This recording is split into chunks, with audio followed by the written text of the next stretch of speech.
Era uma manhã que parecia igual a tantas outras em São Miguel do Tapajós. Comércios abrindo, pessoas apressadas para o trabalho, crianças correndo na calçada. Às 7h30 do dia 15 de agosto de 1983, duas rotinas previsíveis se cruzaram na rua 7 de setembro, e pouco depois, duas vidas desapareceram sem explicação. O que começou como um dia comum transformou-se numa lacuna que a cidade carregaria por uma década. Maria da Conceição Santos tinha 22 anos, trabalhadora dedicada, conhecida por sua gentileza e por ajudar a mãe nos afazeres da casa. Ela saíra cedo para uma tarefa rotineira que envolvia passar por aquela rua central. Ana Lúcia Ferreira, com 24 anos, também deixou sua casa naquela manhã. Tinha compromissos simples, rotinas que pertenciam ao mapa cotidiano do município. Não havia laços sociais próximas entre as duas além do percurso compartilhado. Eram trajetos curtos, familiares aos vizinhos. E, no entanto, os dois pontos na cidade se tornaram a linha tênue entre a presença e o desaparecimento. A notícia correu rápido pela cidade pequena. Em pouco tempo, familiares foram até a delegacia. José e Benedita Santos, pais de Maria, chegaram com os olhos fundos de sono e a voz trêmula. Manuel e Joana Ferreira, pais de Ana Lúcia, emergiam entre o choro contido e a incompreensão. O delegado de plantão, Antônio Machado, então responsável pela delegacia local, registrou os boletins de ocorrência e mobilizou as equipes disponíveis. Nos anos 80, a polícia de cidades do interior enfrentava limitações claras: pouco efetivo, comunicação precária com perícias especializadas, ausência de bancos de dados integrados e recursos forenses praticamente inexistentes no município. Esses limites moldaram o que viria a ser a primeira resposta ao desaparecimento. Nos primeiros dias, a investigação seguiu os procedimentos conhecidos: busca por testemunhas, entrevistas com comerciantes e moradores, rondas em pontos de saída da cidade e verificação de veículos de carga que transitavam nas imediações. Os comerciantes da Rua 7 de Setembro foram questionados. Miranda, proprietário de uma loja que dava frente para a rua, relatou à delegacia que aquelas manhãs eram tipicamente movimentadas, com entregas e pedestres. De acordo com o depoimento escolhidos, nada naquele momento indicava uma ocorrência fora do comum, até surgirem relatos que colocaram um caminhão branco no centro das atenções.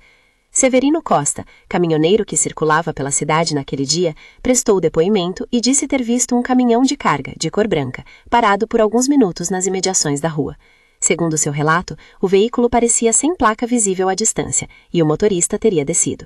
A descrição era vaga, mas o caminhão branco tornou-se a pista mais palpável que a investigação local possuía, um ponto de ligação entre duas ausências. No entanto, tratava-se de um indício cheio de incertezas. Sem registros de entradas e saídas sistematizados, sem câmeras de rua e sem perícia técnica avançada disponível de imediato, rastrear aquele caminhão exigia sorte, trabalho de campo árduo e cooperação que, na prática, foi difícil de obter. As primeiras buscas foram organizadas por vizinhos e parentes. Panfletos com as fotos e descrições de Maria e Ana Lúcia foram colados em postes, estabelecimentos e praças. Havia esforços espontâneos, grupos que vasculhavam matas próximas, proprietários de terrenos permitindo passagem de voluntários, relatos de boatos que surgiam como fagulhas de esperança e medo. A mobilização comunitária visível e persistente era marcada por uma mistura de solidariedade e desespero.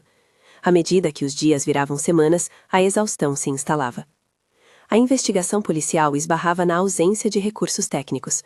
Em São Miguel do Tapajós, não havia laboratório forense capaz de realizar análises detalhadas que hoje consideramos rotineiras. Amostras só poderiam ser enviadas a centros distantes, e a comunicação com essas instituições sofria com atrasos. Não existia um padrão consistente de preservação de cenas, em parte pela falta de formação específica e em parte pela própria realidade logística da época. Essas lacunas transformavam pistas possíveis em ecos difusos, difíceis de transformar em prova. Enquanto isso, a mídia regional, que nos primeiros dias mostrou interesse, acabou por reduzir a atenção ao caso. Na época, redações eram menores, e a competição por espaço era grande. Manchetes rápidas davam lugar a acontecimentos mais recentes. O sumiço de duas jovens numa cidade do interior perdeu gradualmente o destaque nas páginas dos jornais. Esse recuo ampliou a sensação de isolamento das famílias. Era como se a cidade, e depois o país, estivessem virando lentamente as costas para o que naquela manhã havia começado como uma busca urgente. As famílias lidaram com o tempo de maneiras que podem ser lidas como formas de resistência. José e Benedita nunca cessaram de procurar. Imprimiram panfletos em várias cidades próximas, visitaram delegacias de municípios vizinhos, fizeram viagens a capitais na tentativa de acessar recursos que ali não existiam. Manuel e Joana, igualmente, organizaram grupos de busca, conversaram com parentes distantes, mantiveram a casa aberta a qualquer notícia que chegasse. A rotina doméstica foi transformada por uma espera que não tinha cronograma. Refeições interrompidas por telefonemas, noites em claro à luz da porta, uma vigilância constante sobre a possibilidade de um retorno improvável. A cidade guardou a memória desses dias. Comerciante que havia visto Maria e Ana Lúcia pela última vez descrevia o vazio que ficou nas rotinas. Lojas em que antes ela era vista com frequência passaram a ter um espaço ausente. Festas familiares carregavam um pano escuro de cautela, e conversas de esquina, antes leves, assumiam tons de investigação amadora. Essa memória coletiva funcionava como uma moeda emocional. Alimentava tanto o consolo quanto a culpa. A culpa por não ter evitado, o consolo por não estar sozinho no sofrimento. No entanto, as esperanças foram sistematicamente substituídas por suspeitas e boatos. Teorias circulavam, fugas voluntárias, desentendimentos familiares que teriam levado a uma escolha abrupta, saída para recomeçar a vida. Outros rumores apontavam para situações mais dramáticas, criadas e amplificadas pela imaginação popular. Em uma cidade pequena, onde a informação circula rapidamente e sem filtros, boatos se tornam narrativas paralelas, mas é preciso reforçar: teses e suposições não confirmadas foram tratadas pelas autoridades e por familiares como hipóteses a ser verificadas, nunca como verdades. Investigações requerem prova, e a prova era aquilo que faltava. As limitações institucionais não eram apenas técnicas, eram também organizacionais. Havia uma ausência de integração entre delegacias de cidades vizinhas, o que dificultava o rastreamento de veículos interestaduais e o cruzamento de relatos sobre pessoas em situação similar. Sistemas de identificação e registros que hoje permitiriam checagens rápidas simplesmente não existiam em larga escala. Isso significava que qualquer pista plausível precisava vencer um campo minado burocrático antes de ser transformada em linha investigativa. Essa realidade era particularmente cruel para as famílias. Cada dia que passava tornava mais difícil transformar uma lembrança recente em um rastro tangível. Em meio a esse cenário, surgiram pequenos episódios que reacendiam a chama da procura. Uma carta anônima, entregue a um comerciante local, mencionava a passagem de um caminhão branco que poderia ter ligação com o caso. Um caminhoneiro, numa cidade vizinha, relatou ter visto duas mulheres que se encaixavam nas descrições em uma estrada rural meses depois do desaparecimento. Esses relatos eram investigados, mas na maioria das vezes terminavam sem desfecho, sem confirmação, sem laudo, sem ponto final. Isso alimentava um ciclo de expectativa e desapontamento que corroía a paciência e a esperança das famílias. Os primeiros contatos com agências e órgãos de fora do município também se mostraram esparsos. Quando a polícia local tentou encaminhar amostras e informações para perícias em centros regionais, os prazos de resposta eram longos. Relatórios periciais, quando solicitados, tinham atraso na devolução e, por vezes, chegaram incompletos. A falta de padronização nos processos de coleta de evidências tornou ainda mais difícil estabelecer ligações firmes entre possíveis objetos apreendidos e os desaparecimentos. Em síntese, o caso começou a esfriar na máquina institucional por conta de uma conjunção de fatores: procedimentos lentos, prioridades concorrentes e uma infraestrutura que não dava suporte a uma investigação prolongada e complexa. A continuidade da dor das famílias contrastava com o que parecia ser um apagamento institucional. No entanto, a cidade manteve pequenos rituais de lembrança. Havia encontros em que parentes e vizinhos falavam de Maria e Ana Lúcia como se ainda estivessem próximas. Aniversários marcados por lembranças, orações em igrejas locais, pequenas vigílias de esperança. A memória coletiva servia tanto como testemunho quanto como pressão democrática sobre as autoridades. Em audiências com o delegado Antônio Machado, familiares pediam reabertura periódica de diligências, exigiam checagens em rotas de transporte e solicitavam atenção para qualquer pista, por menor que fosse. Com o passar dos meses e depois dos anos, a frequência de notícias sobre o caso diminuiu. Arquivos de jornais guardam recortes esparsos, uma nota sobre buscas infrutíferas, uma coluna que relembra o acontecimento em datas anuais, depoimentos de familiares retomando pedidos por informações. Esse tipo de registro ajuda a mapear o sentimento público. A memória, por vezes, é acionada em marcos que lembram a comunidade do que ficou inacabado. Havia ainda, no cotidiano, uma tensão silenciosa que atravessava os relatos dos que queriam esquecer para poder seguir vivendo. Algumas pessoas mudaram de rua, outras evitaram falar sobre o assunto em público por medo de trazer à tona lembranças dolorosas. O desaparecimento transformou rotinas simples em zonas de cuidado. Quem passava pela rua 7 de setembro o fazia com um olhar que avaliava a cidade não apenas como cenário, mas como testemunha. No plano investigativo, a figura do caminhão branco continuou a ser o fio tênue que unia fragmentos de relatos.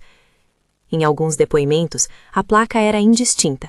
Em outros, havia sinais de que o veículo poderia ter sido utilizado em operações de frete entre municípios vizinhos. Sem registros oficiais, contudo, a hipótese não avançou para além de uma linha de investigação.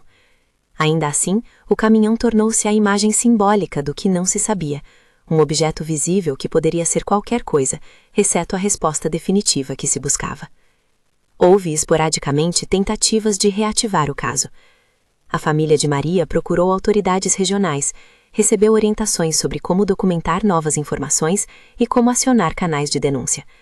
Amigos de Ana Lúcia organizaram mutirões de busca em antigos terrenos, campos vagos e trilhas que ligavam a cidade aos arredores.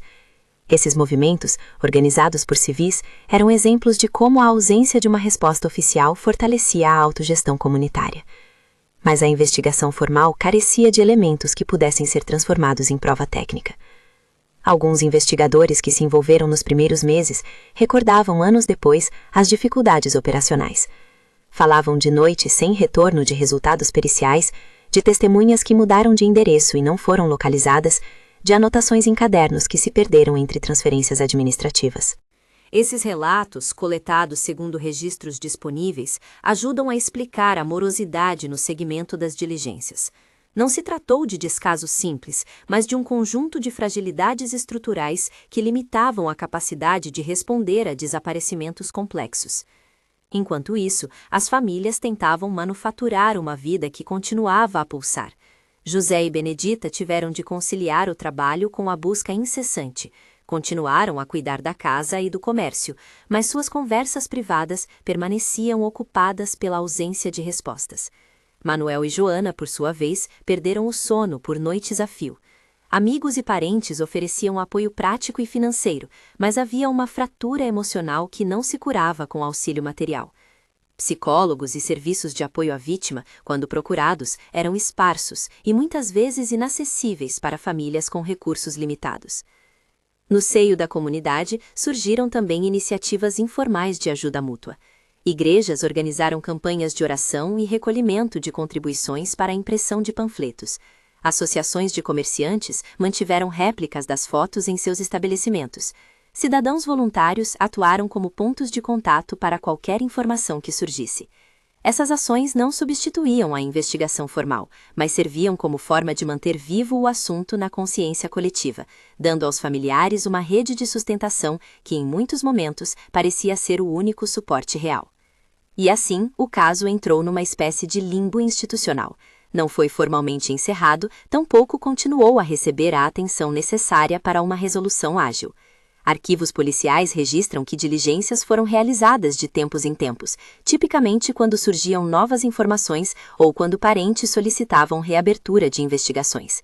Entretanto, as provas concretas permaneciam escassas, testemunhos que se contradiziam, pistas não confirmadas e a ausência de elementos forenses decisivos. Mesmo diante do esmorecimento dos esforços institucionais, havia uma determinação que não se apagava.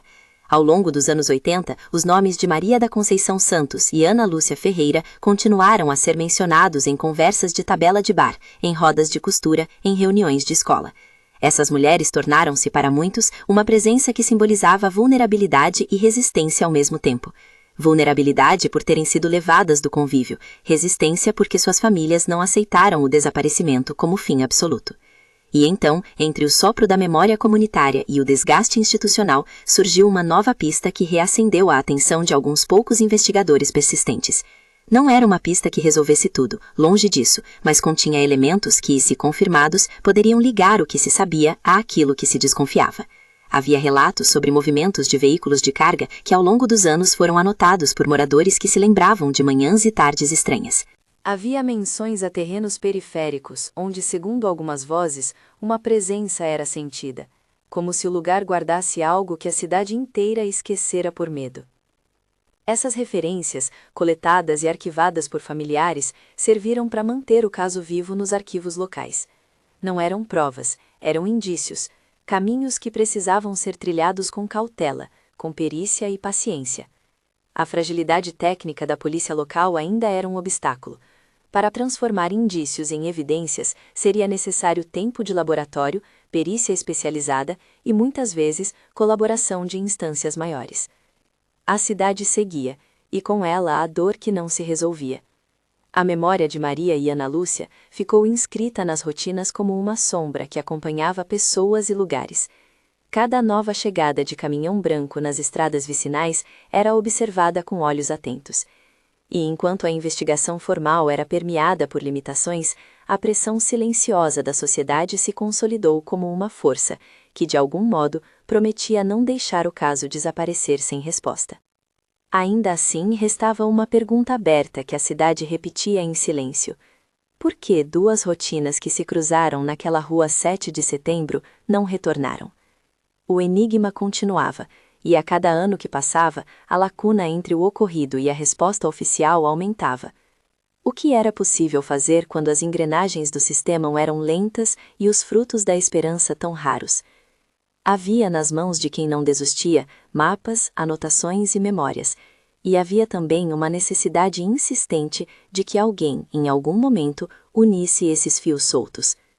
A virada que terminou por unir os fios soltos daquela década de incerteza começou, paradoxalmente, em papéis amarelados e memórias que voltavam a ser folheadas. Arquivos da delegacia, anotações de vizinhos, relatórios de caminhoneiros e os próprios panfletos recortados pelas famílias foram reunidos por uma nova equipe que decidiu olhar o caso com olhos renovados. O delegado Fernando Lima, que chegava à cidade com a reputação de reabrir investigações consideradas frias, contou com o auxílio dos investigadores Carlos Pinto e Raimundo Silva para montar uma linha do tempo que cruzasse velhos relatos e novas informações. Foi a partir dessa tarefa meticulosa, do confronto entre datas, trajetos de veículos e depoimentos dispersos, que as coordenadas do que viria a ser o Sítio Esperança começaram a emergir. Severino Costa reapareceu nos autos da investigação revisitada. Seu relato sobre o caminhão branco, antes uma pista mal definida, ganhou contornos quando cruzado com anotações de comerciantes e com relatos de moradores que lembravam de entregas incomuns em propriedades rurais nos arredores. Havia menções a um homem que transitava com frequência por estradas vicinais, fazendo serviços esporádicos e carregamentos que não constavam em notas fiscais formais. A soma desses indícios não era por si só uma prova, era, porém, um mapa de possibilidades que a nova equipe decidiu seguir. As diligências começaram por vias tradicionais: checagem de registros de propriedades, entrevistas com vizinhos, entre eles Dona Francisca, cuja memória aguçada sobre movimentos estranhos naquela área foi citada nos depoimentos, e verificação de documentos municipais. Em um desses cruzamentos, surgiram referências ao Sítio Esperança, uma propriedade isolada, a algumas horas do centro da cidade, conhecida por moradores antigos como um lugar que ficava à margem das rotas cotidianas. A aproximação ao local exigiu cuidado. Era preciso confirmar sem expor potenciais vítimas a riscos adicionais, e a perícia deveria ser acionada para garantir que qualquer cena fosse preservada adequadamente. No dia 15 de julho de 1993, a cidade de São Miguel do Tapajós viu um desfecho que muitos julgavam impossível. Duas mulheres, em estado de evidente aflição, apareceram no Sítio Esperança pedindo ajuda. As palavras delas, segundo registros de atendimento, eram fragmentadas, marcadas por um cansaço profundo. Relataram ter estado privadas de liberdade por um longo período. Não se tratou de uma chegada teatral nem de uma fuga organizada. Foi, acima de tudo, um momento de reencontro com a realidade externa depois de anos de silêncio. A abordagem daquele encontro exigiu sensibilidade. Profissionais de saúde e assistentes comunitários presentes no primeiro atendimento priorizaram o acolhimento, a segurança e o encaminhamento às providências legais. As duas mulheres foram identificadas como Maria da Conceição Santos e Ana Lucia Ferreira. A confirmação daquele reconhecimento não foi apenas emocional para as famílias, era também o ponto de partida para um trabalho técnico que precisava funcionar com rigor. Preservação de local, coleta de depoimentos, encaminhamento para exames de saúde e comunicação imediata à delegacia. A entrada da polícia no sítio Esperança foi conduzida com perícia. A equipe de investigação obedeceu aos protocolos de preservação da cena para garantir que eventuais vestígios não fossem perdidos. O laudo pericial registrou a presença de objetos pessoais que puderam ser associados às vítimas, fragmentos de tecido com relação possível a vestimentas citadas nos relatos, fios de cabelo e marcas que sugeriam formas de restrição ou aprisionamento em áreas internas da construção. Havia ainda indícios de que um bebê havia nascido no local em algum momento durante o período em que as mulheres estiveram privadas de liberdade.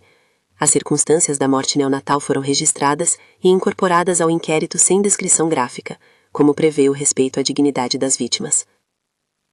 A perícia técnica também recolheu elementos que, com o avanço das análises laboratoriais, serviram para cruzar depoimentos antigos com evidências físicas. Em termos simples, fios de cabelo encontrados no sítio corresponderam às amostras coletadas nas roupas e pertences das duas mulheres.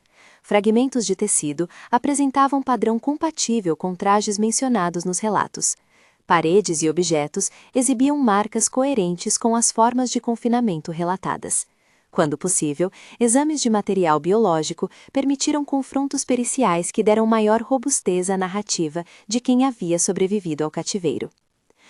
A identificação de um responsável pelo sítio Esperança se fez por meio de diligências que uniram registros de propriedade, testemunhos locais e o levantamento de deslocamentos feitos pelo indivíduo apontado.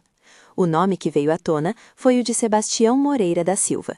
A ligação entre Sebastião e o local, assim como relatos de sua presença nas imediações ao longo dos anos, motivou a polícia a conduzir a detenção para interrogatório.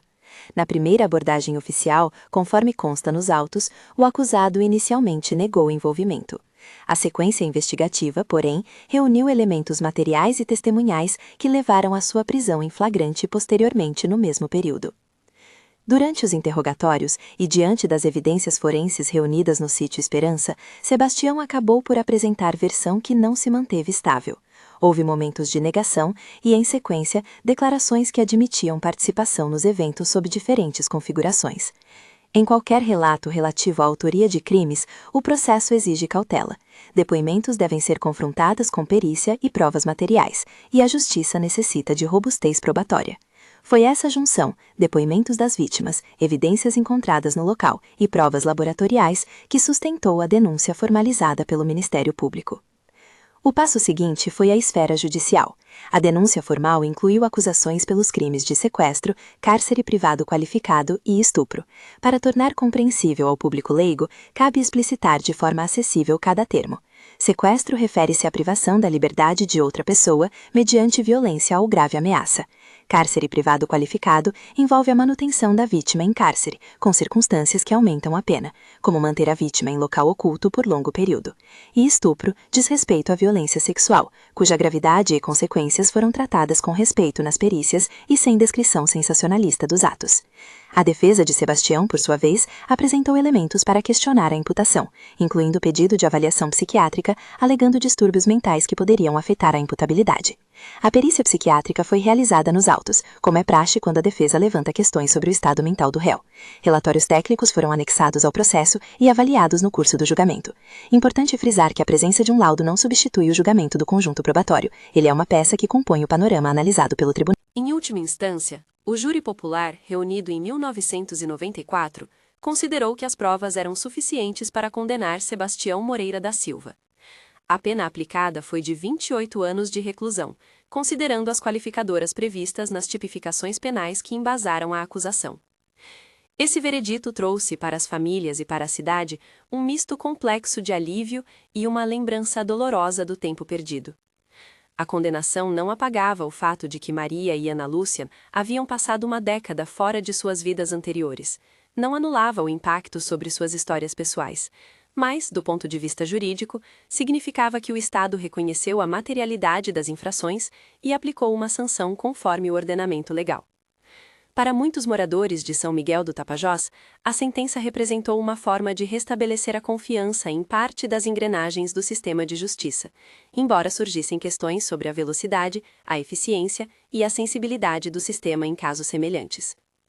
Após a decisão judicial, iniciou-se um processo paralelo e igualmente importante: a proteção e a reconstrução da vida das vítimas. Maria e Ana Lúcia receberam acompanhamento médico e psicológico. Foram oferecidos tratamentos para sequelas físicas e emocionais decorrentes do tempo privado de liberdade. A assistência social atuou como ponto de apoio para a reinserção e garantia de direitos básicos. A cidade, por sua vez, experimentou um misto de solidariedade e ajuste.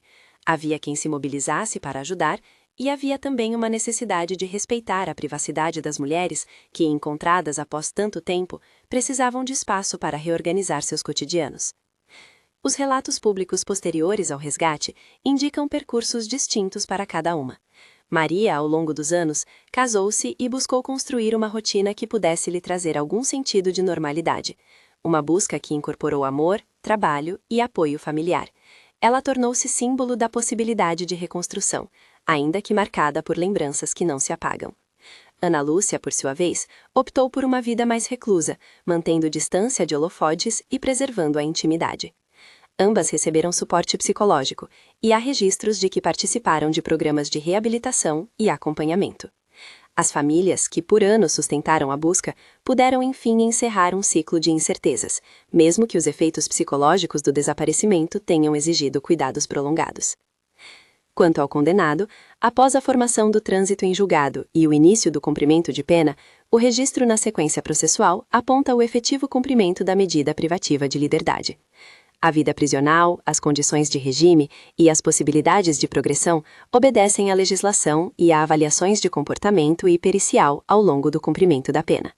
O fato relevante e documentado nos autos é que Sebastião foi liberado em abril de 2022. Os documentos públicos consultados não detalham de forma íntegra as circunstâncias específicas que culminaram na sua soltura, se por progressão de regime, remissão por trabalho, estudo, decisão administrativa ou outros mecanismos previstos em lei, motivo pelo qual essa circunstância está registrada como indefinido nos autos disponíveis ao público. A menção da liberação é factual. As razões formais que a fundamentaram necessitam de consulta direta aos registros administrativos e judiciais para maior precisão. A soltura do condenado naturalmente reabriu discussões na cidade e entre as famílias sobre segurança, sobre a execução penal e sobre o direito das vítimas à sensação de proteção contínua. Para algumas pessoas, a liberação simbolizou uma falha do sistema. Para outras, um cumprimento obediente às normas. O ponto inegável é que, para sobreviventes, nada da experiência judicial lhes restituiu o tempo perdido ou as vivências arrancadas. O desafio colocado à comunidade e às instituições foi, mais uma vez, como conciliar a letra da lei com o sentimento de justiça das pessoas afetadas. A história do caso, porém, também deixou lições práticas que reverberaram além das cercanias de São Miguel do Tapajós.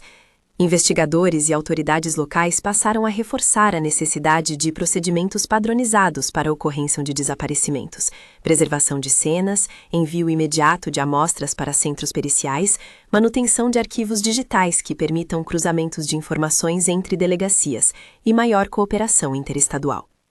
Especialistas consultados no decorrer do processo ressaltaram que a evolução das técnicas forenses, sobretudo a consolidação de ferramentas de identificação biológica e a integração de bancos de dados, poderia reduzir significativamente o tempo entre o desaparecimento e a localização de vítimas, quando há possibilidade de salvamento. Ainda assim, a experiência mostrou que tecnologia sem intervenientes sensíveis e preparados não resolve tudo. O trabalho humano de escuta, acolhimento e investigação qualitativa é insubstituível. Outra lição assinalou a importância do suporte psicossocial às vítimas e às famílias, não apenas no momento imediato do resgate, mas por anos a fio. O trauma de ter sido mantido em situação de cárcere e, em muitos casos, de ter experienciado violência sexual, impõe demandas terapêuticas prolongadas. Serviços públicos e organizações da sociedade civil têm papel crucial nesse processo. O acesso à psicoterapia, a grupos de apoio, a programas de reinserção e a políticas que assegurem direitos são parte da resposta que a comunidade e o Estado devem oferecer. O caso também alimentou debates sobre a memória coletiva e a responsabilidade social. Em São Miguel do Tapajós, lembrar de Maria e Ana Lúcia deixou de ser apenas um ritual privado, transformou-se em um exercício público de vigilância cidadã. Professores levaram a história às salas de aula como lição sobre direitos humanos e cidadania. Igrejas e associações promoveram encontros em que a narrativa servia para reforçar a rede de proteção a mulheres. Comerciantes tornaram a difusão de informação uma política local para evitar que casos semelhantes fossem varridos para debaixo do tapete da rotina. A memória, nesse sentido, atuou não somente como registro do passado, mas como um instrumento de prevenção e de cobrança por políticas públicas mais eficazes. Há também um componente de responsabilização institucional que o caso trouxe à tona. A ausência de infraestrutura nos anos 80, laboratórios regionais, integração entre delegacias, bancos de dados padronizados, foi um fator que retardou a elucidação. A partir da década seguinte, com a modernização de estruturas forenses e a criação de canais de cooperação, foi possível constatar que uma resposta articulada pode fazer diferença. Ainda assim, persistem lacunas, em especial em locais remotos, e a experiência relatada por Maria e Ana Lúcia serve como alerta. Investimento em prevenção e em resposta imediata a desaparecimentos é investimento em vidas.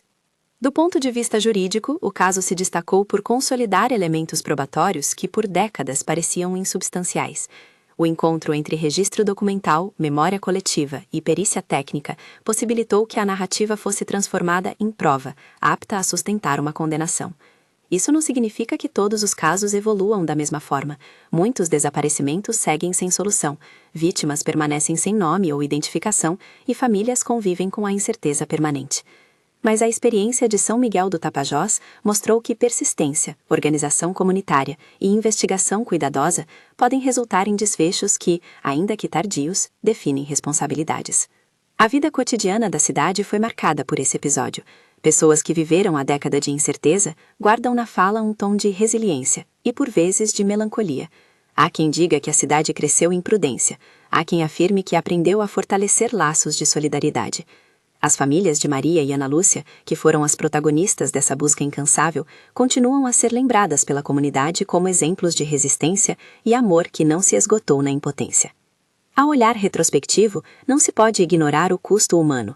Anos roubados não retornam, relacionamentos foram afetados, oportunidades perdidas não se recuperam. Mas há também, em meio a esse custo, gestos de humanidade. Vizinhos que abriram portas, voluntários que ajudaram nas buscas, profissionais que trabalharam para garantir a perícia correta e equipes que, apesar das limitações, não abandonaram o caso.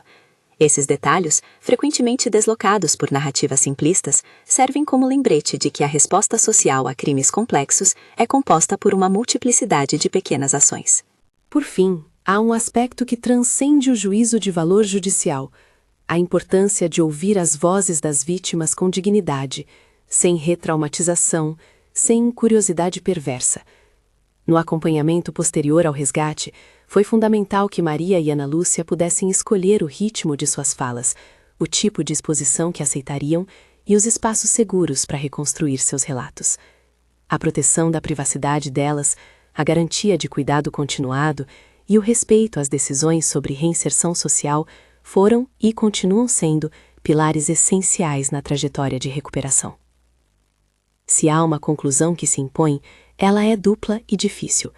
Por um lado, a persistência das famílias e a atuação criteriosa da equipe de investigação demonstraram que casos frios não são necessariamente indestrutíveis. Por outro, a demora em alcançar a verdade deixa cicatrizes que reverberam por gerações. A história de Maria da Conceição Santos e de Ana Lúcia Ferreira é, portanto, uma chamada à vigilância institucional e à empatia comunitária. É a prova de que a memória pública tem poder de procurar, de insistir e, eventualmente, de encontrar. Se esta narrativa encontrou um lugar em sua atenção, considere levá-la adiante com respeito.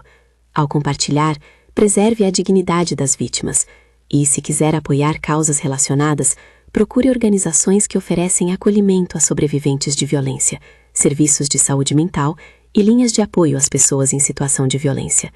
Essas instituições trabalham para que menos histórias terminem em décadas de espera e para que as respostas do sistema sejam mais ágeis e humanas. A cidade de São Miguel do Tapajós segue adiante com suas lembranças inscritas nas ruas e nas conversas. Para as famílias, a presença de Maria e Ana Lúcia, finalmente confirmada após anos de ausência, é um ponto que marca tanto sofrimento quanto resistência. Para a Justiça, o caso registrou-se como um capítulo em que provas e perícias se consolidaram diante da persistência investigativa. E para a sociedade mais ampla, permanece a lição de que a proteção de vidas, a construção de redes de apoio e o investimento em capacidade técnica são medidas que salvam e favores de histórias que, por vezes, só pedem que alguém não as esqueça.